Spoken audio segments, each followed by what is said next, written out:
What is up, everyone? It's Quinn here, and in today's video, I'm going to be going through my Week 5 top 30 running back rankings here for fantasy football. I think it's a pretty interesting week for the running backs just because this is the first time we have bye weeks. So the Eagles, Lions, Titans, Chargers, all on bye. Definitely some very fantasy relevant options. Saquon, Gibbs, Montgomery, Pollard, J.K. Dobbins. These are guys that might have been staples in your lineup. Now you're going to have to pivot, find some other options here. If you guys enjoy, hit that like button, subscribe. We're going to start off here in tier 1. And actually, before I talk about the 3 tier 1 running backs, I just want to run through a couple of injuries, guys that I'm just going to assume are not playing this week. So starting off here with Jonathan Taylor, suffered a high ankle sprain, doesn't seem to be super serious, believed it was described as mild, and he's probably not going to go on IR, but I would expect him to miss at least one game here. So JT, assuming he's out. Nick Chubb had his practice window opened, which means hypothetically he could come back, play here in week 5. I'm going to assume he's not playing, but that's something we're going to monitor. And then I'm also going to be assuming that Jaylen Warren is out this week with his knee injury. But looking at tier 1, we have Jordan Mason, Alvin Kamara, Kyron Williams. For Jordan Mason here, just a super, consistent option. He's locked in here as a high-end running back 1. The 49ers have the highest implied points here in week 5, and they're going to be decent favorites here against the Cardinals. So game script should favor him. The usage has been solid. If you have him, you're obviously starting him. Then I have Alvin Kamara going up against the Chiefs. Definitely seems to be pretty game script proof at this point. The workload's going to be there, and I think he has even more touchdown upside if Taysom Hill does miss some time because he has kind of, vultured in there on the goal line. And then the other tier 1 running back, Kyron Williams, even though this offense is struggling a little bit, Kyron's usage has been so elite, averaging 23 and a half opportunities per game. He is leading all running backs in red zone touches. So if they're near the goal line, they're in the red zone, Kyron Williams is getting the ball. Those are my 3 tier 1 running backs. Then looking at tier 2, my RB4 through my RB7, we're going to start it off here with Derrick Henry coming off a monster game against the Bills. And if the Ravens can look that good and start getting solid leads and blowing out these top offenses or these top teams, that is going to be a great sign for Derrick Henry moving forward because he is a little bit game script proof. We saw it in week 1. Ravens are trailing. He's not going to rack up a monster workload. He's obviously not going to be super involved as a pass catcher. But if they can just control these games, get these leads, they're just going to force feed Derrick Henry. So I like him here, even though the game script might not be great against the Bengals. This is definitely an offense that can score. I still think you have to fire him up as a top 5 running back. Then I have Breece Hall going up against the Vikings. And Breece Hall has definitely been underwhelming through 4 weeks, definitely coming off his worst game in week 4. I still think he's a solid running back 1 play. I would expect a bounce back here against the Vikings. It was bad weather, just a bad overall game out of the Jets. But I guess it is somewhat concerning because Breece Hall hasn't been great. You also have Braylon Allen, who's been pretty effective and has carved out a role in this offense. So you don't want to see Breece Hall start to lose the valuable opportunities, the goal line work, the third downs, the 2-minute drill, all of that stuff. Right now, I wouldn't say I'm super concerned, but you would really like to see him have a bounce back game here. Then my RB6 going to be Kenneth Walker. Returned to the lineup in week 4. Wasn't quite sure what the usage was going to look like. Was this going to be a split with Zach Charbonnet? How would they kind of ease him into it? He didn't have the most insane workload, but the dude delivered 3 touchdowns, monster fantasy day. Charbonnet was involved as a pass catcher, not a ton on the ground. Kenneth Walker actually also fairly involved as a pass catcher, probably more of a game script thing, but still a decent sign moving forward. I think you have to like Kenneth Walker here, especially in a favorable matchup going up against the Giants. And then the final running back in this tier, this is going to be assuming that Joe Mixon is back. Hopefully he can make his return here in week 5 because this is a great matchup. The Bills have allowed the most points per game to the running back position. Mixon could step right into a very strong fantasy game. Now looking at tier 3, starting off tier 3, we have Josh Jacobs. And this might seem high for Jacobs because he's the running back 31 on the season in points per game. It has not been great. But when we look at the usage, the dude is averaging 19.1 opportunities per game. He has not gotten into the end zone. That is just unbelievably unlucky. I think even last week, they were on the goal line. He would have gotten a shot, and then there was an unsportsmanlike penalty. They get bumped back, and he's not getting his opportunity. So for Jacobs here, I do think better days are ahead. Also a pretty solid matchup here against this Rams defense. Then we have Aaron Jones, who has just been a really solid option to start off the season. I do think at this point, at worst, he's a high-end RB2, but definitely someone this week with buys can be considered an RB1. My next guy here in tier 3 is going to be Bijan Robinson. Definitely someone who has to fall a little bit in these rankings. Week 1 through 3, even though the fantasy production wasn't great, his usage was really strong, 20 opportunities per game, fairly involved as a pass catcher. Unfortunately, that usage kind of fell off in week 4, and he was actually out carried by Tyler Algier. So it seemed like we almost reverted back to like the Arthur Smith usage here with the Falcons, which is not ideal. I do think, though, I talked about him as a buy low option. He has a pretty favorable schedule moving forward. I think that starts here with the Bucks. So for Bijan, I still like him as an RB1, but I can't lie, like getting out carried by Tyler Algier, that is not a good sign. This is someone who was drafted to be a workhorse running back. He had kind of been that through 3 weeks, but not a great sign in week 4. I still believe he can bounce back here. But we're going to need to see something here, because if the usage is there, you can keep saying like, all right, the production is going to come. Positive regression, will benefit him moving forward. But if now the usage is starting to slip, definitely a little bit of a red flag there. After Bijan, I have James Cook going up against the Texans. Just a tough overall game script for him. It was just a tough overall performance from this Bills offense. I think they'll bounce back. Still like James Cook here, as a top 12 play. I will say, though, the receiving usage hasn't been insane. And if we're going to be in a spot where like he's going to be on the field and they're getting to the goal line and they're filtering in like a Ty Johnson to take a goal line carry, that's not a great situation, but still on a good offense. Like him here as an RB1. A huge riser, definitely. Someone I wasn't overly high on heading into last week, Chuba Hubbard here. I still like him as a sell high with the potential for Jonathan Brooks to come in here, but the Panthers did not open Jonathan Brooks' practice window, which means we're likely going to get another game of Chuba Hubbard as the workhorse. In those 2 games with Andy Dalton, he has put up 27.9 and 22.1 PPR points. He has seen 26 and 22 opportunities in those games, so he's getting fed. He's producing with those opportunities. Not the best matchup here against the Bears, but nothing terrible. So I do think Chuba Hubbard belongs in that RB1 discussion here in week 5. Then I have James Conner going up against the 49ers. Conner's been solid, like 15 points per game. I will say this Cardinals offense has been a little bit underwhelming. Like the week 4 matchup against the Commanders should have been a smash spot. It was not. They get a much tougher matchup here against the 49ers, but I still think Conner will be fine as like a high-end RB2. And then the final guy in this tier, it is going to be B-Rob, Brian Robinson going up against the Browns. This entire Commanders offense has been really fun to watch. B-Rob's overachieved, Daniels has overachieved, Terry McLaurin has looked great over the past couple of games.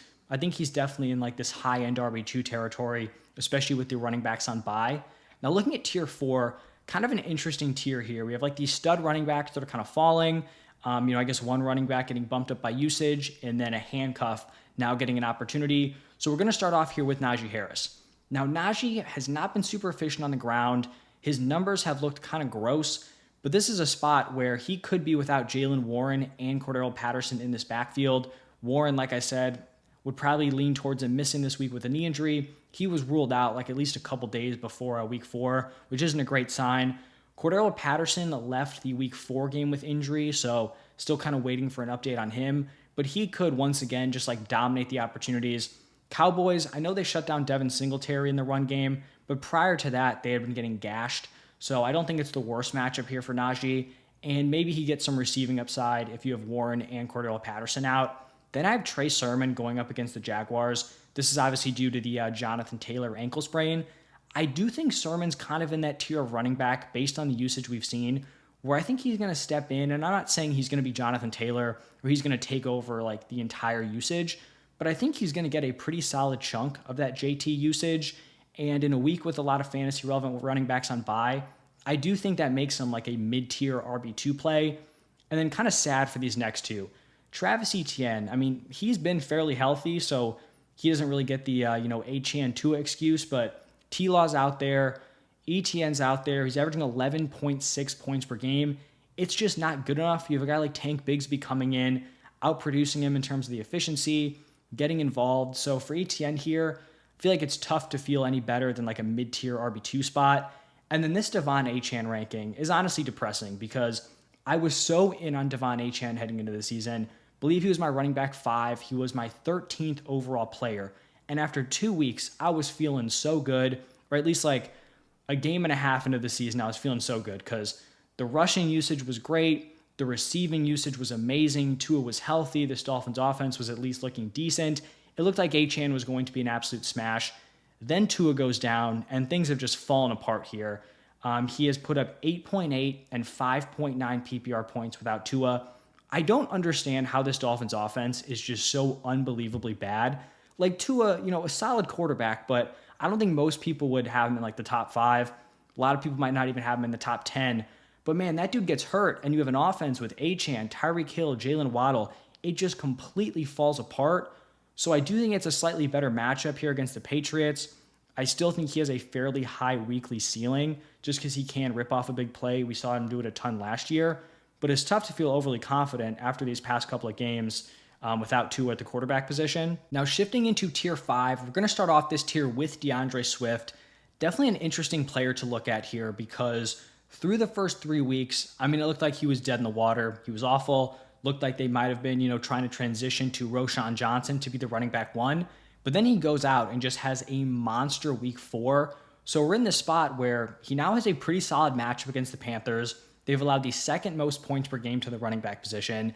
And so I want to say he's like a pretty confident start, but I don't want to get ahead of my skis here because I kind of thought we had a similar situation in week 3 against the Colts where he had been bad week 1, week 2. You look at the Colts, they had given up back-to-back 150-yard rushers with Joe Mixon and Josh Jacobs, and then he racks up 20 carries on the ground, 20 yards on 13 carries on the ground.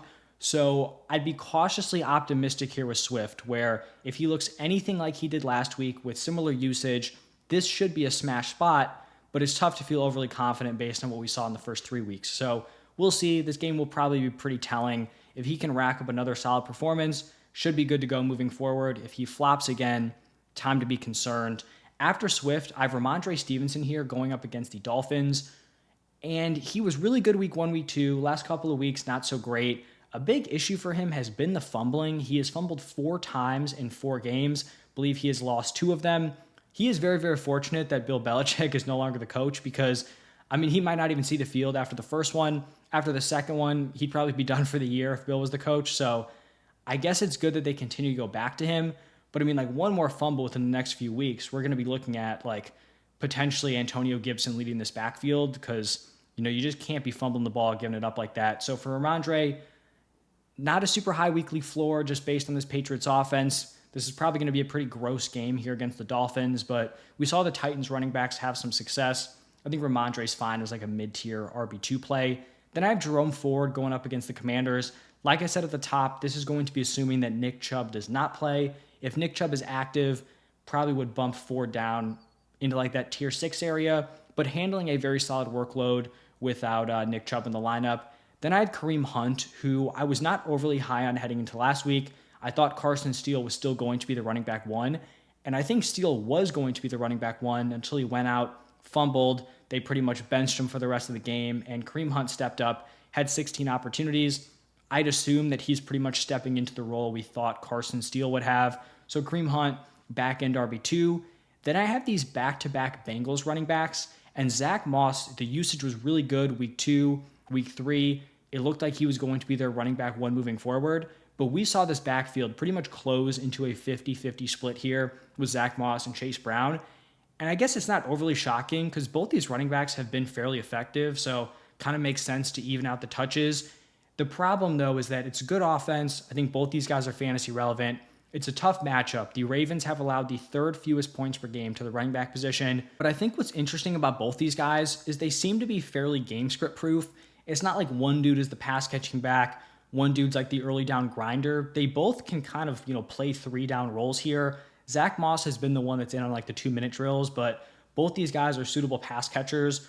So I still think they're both playable as fringe RB2 plays, but I wouldn't be expecting both of them to have solid games like we saw last week. It's probably going to come down to which one gets into the end zone, which at this point seems like a crapshoot because the goal line usage, was pretty much split 50-50 between these guys.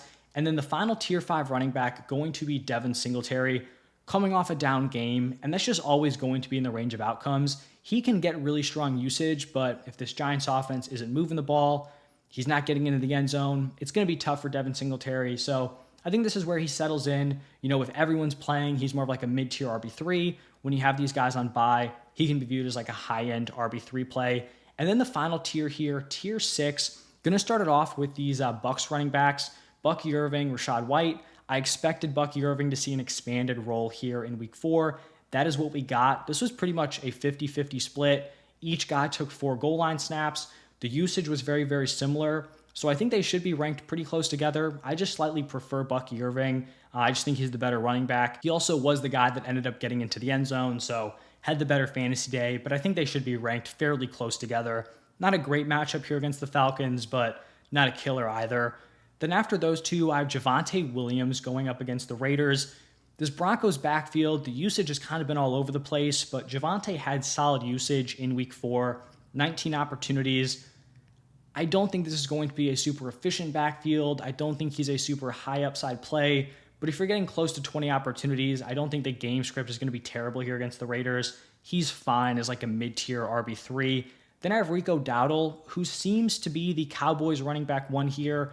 12 opportunities to Zeke 6. Unfortunately, they're still kind of using their fullback on like third downs. He's taking a lot of the routes from the running backs, which is not ideal, but if you're going to start one of these Cowboys running backs, it would be Rico Dowdle. Scored the touchdown on Thursday Night Football. Just not a great matchup here against the Steelers. And then the final running back, Braylon Allen, going up against the Vikings. He's seen 34 opportunities in the last 3 weeks. I think it'll be very interesting to see if he can expand his role. Coming off a game where he looked decent, Breece Hall was rough. I think most specifically the goal line. The dude's a unit, like 6'1", 235.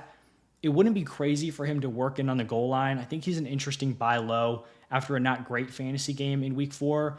But I think it'll be interesting to see what this backfield looks like.